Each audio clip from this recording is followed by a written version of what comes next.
बिस्मिल्लाहिर्रहमानिर्रहीम, अस्सलाम वालेकुम। पाकिस्तान और दुनिया भर में देखने और सुनने वालों को अब्दुल कादिर का सलाम। आज ईद का तीसरा दिन था, यानी ऑफिशियली ईद अब ख़त्म हो चुकी और मामूल की सरगर्मियां कल से बहाल होने जा रही हैं। सुप्रीम कोर्ट भी खुलेगी, हाई कोर्ट भी, डिस्ट्रिक्ट कोर्ट भी और back to back high profile cases उनकी समाअत शुरू होने जा रही है। कल एक बहुत अहम केस शुरू होने वाला है, बल्कि एक नहीं दो high profile cases, supreme court में भी और हाई कोर्ट में भी, और प्लस डिस्ट्रिक्ट कोर्ट में भी एक केस है, लेकिन वो 21 तारीख को होने जा रहा है। तो एक एक करके इन सब की तफसील आपको बताऊंगा, क्योंकि बहुत सारे लोग पूछ रहे हैं, 3-4 दिन का गैप आया ना, तो अब शुरू कहाँ से होना है मामला, तो वो सारी डिटेल आपके सामने रखता हूँ। लेकिन उससे पहले आज क्या हुआ और आगे इसको लिंक करते हुए क्या होने जा रहा है, उसके ऊपर भी थोड़ी बात करते हैं। पाकिस्तान तहरीक इंसाफ ने अब ईद के फौरी बाद पहली कॉल दे दी है मुल्क भर में मुजाहिरों की, और 21 तारीख को यानी जुम्मे के रोज़ से मुल्क गिर एहतजाज का ऐलान शुरू कर दिया। इमरान खान की रिहाई के लिए उनकी ये कॉल जो ईद के फौरी बाद देने का एक ऐलान किया गया था, जिसके लिए बताया जा रहा था कि काफ़ी प्लानिंग हुई है। कोर कमेटी की मीटिंग्स में भी डिसाइड हुआ था, खैबर पख्तूनख्वा हाउस में एक इजलास हुआ, उसमें डिसाइड हुआ कि पंजाब से किसी तरह से इनिशिएट लिया जाए। मुल्क गिर तो मुजाहरे होंगे, लेकिन पंजाब को भी थोड़ा एक्टिवेट करना है, क्योंकि वहाँ पे हालात कोई अच्छे नहीं है एहतजाज के हवाले से। तो जुम्मे के रोज़ मुल्क गिर एहतजाज की कॉल दी गई है। अब क्वेश्चन मार्क तो है कि ये एहतजाज करने में कामयाब होंगे या नहीं, क्योंकि जैसे ही पीटीआई के लोग ये ट्वीट कर रहे हैं या इस बात का ऐलान कर रहे हैं कि जनाब मुल्क गिर एहतजाज होने जा रहा है, तो लोग उनको ट्वीट कर करके बता रहे हैं कि अगर कहीं पे आप 50 बंदे भी इकट्ठे कर लें तो बताइएगा।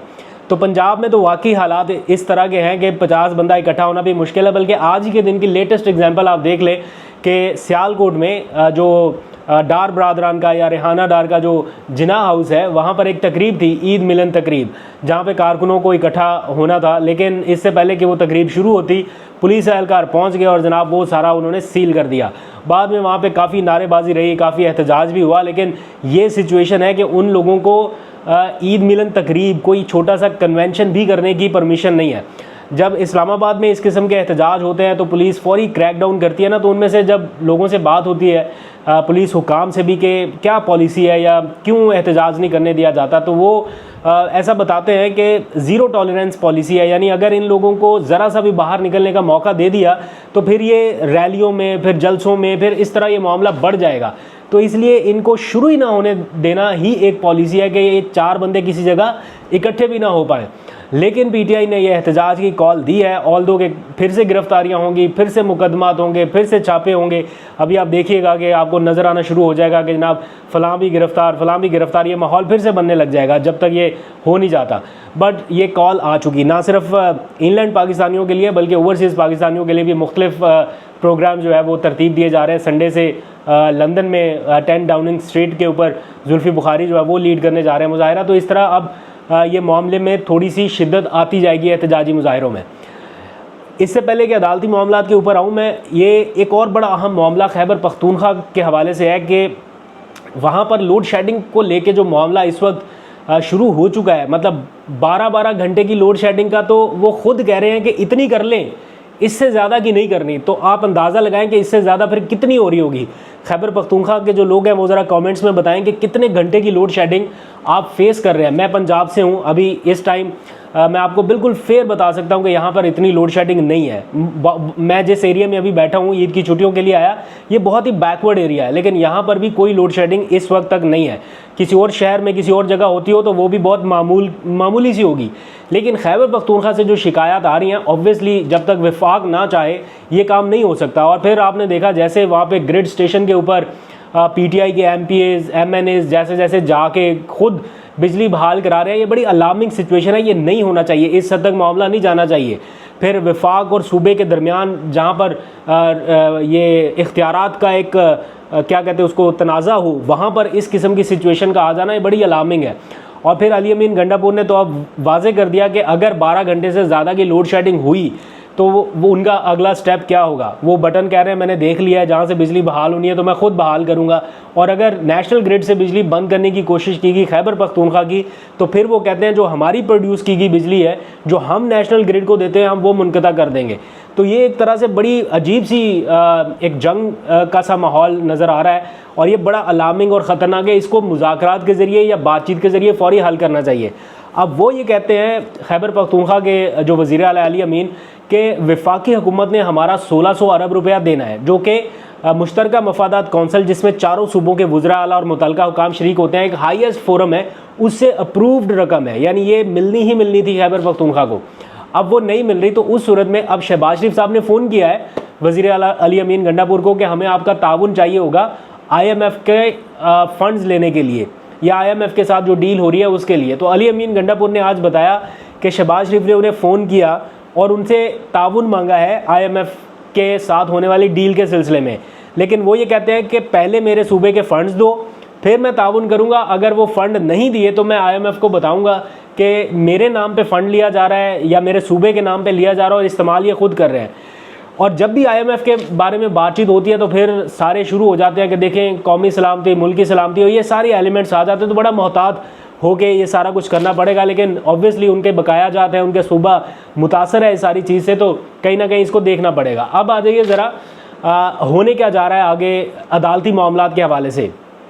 कल 20 तारीख है, 20 जून को 2 अहम केसेस हैं, एक सुप्रीम कोर्ट ऑफ पाकिस्तान में, एक लाहौर हाई कोर्ट में। जो सुप्रीम कोर्ट में है वो इलेक्शन ट्रिब्यूनल्स के हवाले से जो इलेक्शन कमीशन ने लाहौर हाई कोर्ट का फैसला चैलेंज कर दिया है वो केस है, जिसको काजी फाइज ईसा साहब की अदालत ने या सुप्रीम कोर्ट ने फौरी तौर पे फिक्स कर लिया। जैसे इलेक्शन कमीशन ने दरख्वास्त दी, उन्होंने कहा बिल्कुल ये काबिल समाअत भी है, और फौरी तौर पे उन्होंने इसको फिक्स कर दिया। 20 तारीख यानी कल से इसकी समाअत होने जा रही है। अगर तो सुप्रीम कोर्ट ने लाहौर हाई कोर्ट का फैसला मुअत्तल कर दिया ट्रिब्यूनल्स कायम करने वाला, दैट मीन्स कि फिर ये फॉर्म 47 वाला जो मामला है ये इसको आप भूल जाएं, फिर ये बहुत लंबा चलता रहेगा तब तक हुकूमत अपनी मुद्दत भी मुकम्मल कर चुकी होगी। अगर ये मुअत्तल हो गया फैसला लाहौर हाई कोर्ट का, दैट मीन्स के कोई दिलचस्पी नहीं है किसी को कि फॉर्म 47 के मामले की या धांधली के मामले की तहकीकात हो। लेकिन अगर ये फैसला बरकरार रह गया या बरकरार रखा गया कि लाहौर हाई कोर्ट ने ठीक किया है, दैट मीन्स कि फिर आने वाले चंद हफ्तों में या चंद महीनों में आपको कुछ ना कुछ नताइज जो है वो देखने को मिलने लग जाएंगे। फॉर्म 47 के हवाले से कुछ विकटें जो है वो उड़ने लग जाएंगी, और ऐसा इलेक्शन कमीशन होने दे ये मुश्किल लग रहा है, इसलिए उसने सुप्रीम कोर्ट में ये मामला चैलेंज कर दिया। लेकिन एक कानूनी नुक्स छोड़ दिया कि लाहौर हाई कोर्ट के सिंगल रुकनी बेंच ने जो फैसला दिया था उसको उन्होंने 2 रुकनी बेंच यानी इंट्रा कोर्ट के सामने तो चैलेंज ही नहीं किया, सीधे ही सुप्रीम कोर्ट चले गए रिलीफ लेने। तो जो उनके पास एक फोरम था उसको उन्होंने यूज़ नहीं किया। तो हो सकता है सुप्रीम कोर्ट इसके ऊपर भी एतराज़ लगाए, लेकिन जिस तरह से ये समाअत फौरी तौर पे फिक्स की गई है, मुश्किल लगता है। मुझे लगता है कि इलेक्शन कमीशन को शायद यहाँ से भी रिलीफ मिलने वाला है। दूसरा जो हाई प्रोफाइल केस कल समाअत जिसकी होने जा रही है वो भी लाहौर हाई कोर्ट में है, और लेकिन वो है इमरान खान से मुतालिक, इमरान खान की तोशाखाना केस में नाअहली ख़त्म करने के हवाले से। तो उस केस में पहले एक बेंच बना था, लेकिन उसके जो जज साहब हैं वो सुप्रीम कोर्ट में जा रहे हैं, उनको सुप्रीम कोर्ट तक प्रमोट कर दिया गया, तो इसलिए अब नया बेंच जो है वो बन गया है, और इस नए बेंच में ने कल समाअत करनी है इमरान खान की तोशाखाना केस में नाअहली के हवाले से। चूँकि इस वक्त उनको उसमें सज़ा हुई है, बेशक वो मुअत्तल हो गई, लेकिन उनकी जो सज़ा है वो अभी तक ख़त्म नहीं की गई, यानी उस केस में उनकी बरियत नहीं हुई। तो अब देखते हैं हाई कोर्ट इस बारे में क्या फ़ैसला करती है। अगर इमरान खान की नाअहली ख़त्म होती है, दैट मीन्स कि वो एलिजिबल हो जाएंगे आइंदा कोई भी इलेक्शन लड़ने के लिए, अनटिल अनलेस कि उन्हें किसी दूसरे केस में सज़ा नहीं सुनाई जाती। इसी के साथ साथ एक तीसरा हाई प्रोफाइल केस भी डिस्ट्रिक्ट कोर्ट में टेकअप होने जा रहा है, जो कि इद्दत में निकाह के हवाले से केस है। यानी इमरान खान और बुशरा बीबी इस वक्त जिस केस में गिरफ़्तार है, आखिरी केस जिसमें वो गिरफ़्तार हैं, वो इद्दत केस का मुकदमा है, उसी में उनको अभी तक गिरफ़्तार रखा गया है। जज साहब तब्दील हुए थे, तो लाहौर इस्लामाबाद हाई कोर्ट ने ये हुक्म दिया था नए जज साहब को कि वो 10 दिन के अंदर अंदर इनकी जो ज़मानत है उसके ऊपर फ़ैसला करें। यानी ये फ़ैसला होना है 28 जून से पहले तक, या डेडलाइन जो है वो 28 जून है।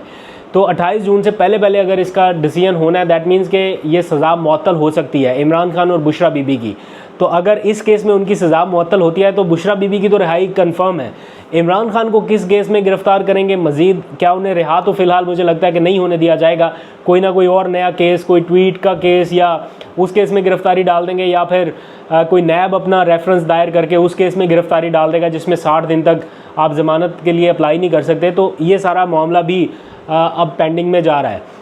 तो बहुत सारे कानूनी हरबे दोनों तरफ से अप्लाई किए जा रहे हैं, लेकिन ये एक मामला बड़ा ट्रिकी और बड़ा अहम होने जा रहा है। और साथ ही इस्लामाबाद हाई कोर्ट ने ये डायरेक्शन दिया डिस्ट्रिक्ट कोर्ट को कि 1 महीने के अंदर अंदर इस केस की बरियत का भी फ़ैसला करें कि क्या ये केस बनता भी था या नहीं बनता था। तो ये बड़ा एक ज़बरदस्त डिसीजन इस्लामाबाद हाई कोर्ट ने किया, यानी पाबंद बना दिया डिस्ट्रिक्ट कोर्ट को कि 10 दिन में ज़मानत का फ़ैसला और 1 महीने में इस केस में बरियत का फ़ैसला आप सुनाएं।